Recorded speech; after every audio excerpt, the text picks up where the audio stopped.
Pour commencer, il vous faudra 100 g de sucre, 4 cuillères à soupe de lait, 3 œufs, du Nutella bien entendu, de l'arôme vanille et j'ai oublié 80 g de farine.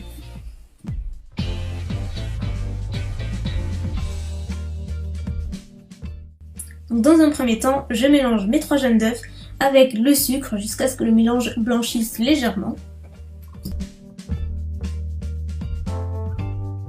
J'ajoute ensuite les liquides comme l'équivalent de 4 cuillères à soupe de lait ainsi que l'arôme de mon choix qui est la vanille. Vous pouvez opter pour de la fleur d'oranger ou ce que vous voulez, ou rien du tout, puis mélanger. Et enfin, ajouter les 100 g de farine que j'ai oublié de vous montrer au tout début mais qui sont bel et bien là et on en a absolument besoin.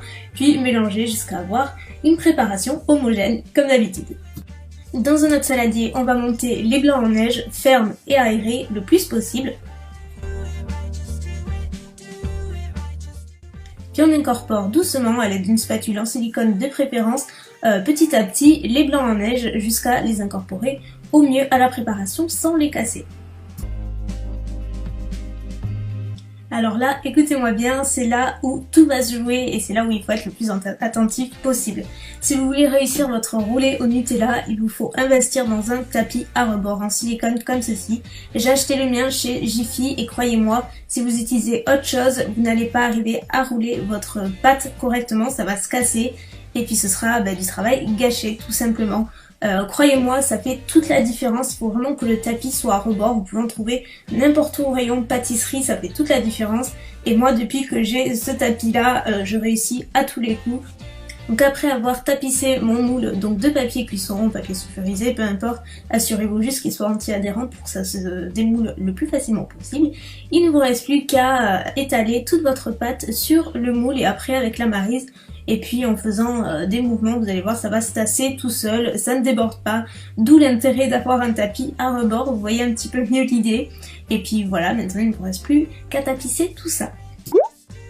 Puis enfourner 15 minutes à 160 degrés.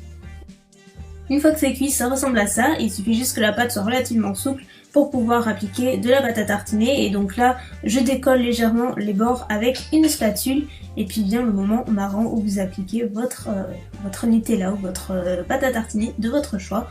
Vous pouvez utiliser celle que vous voulez. Et donc moi j'utilise avec une spatule de pâtisserie parce que je trouve que c'est vachement plus simple et c'est quand même un gain de temps qui est pas négligeable étant donné qu'il y a une certaine surface. Donc là, n'hésitez pas à être généreuse avec la pâte à tartiner parce qu'après, une fois que c'est roulé, c'est vrai que ça a tendance à perdre un petit peu de son goût, donc il faut en mettre quand même pas mal. Soyez généreux.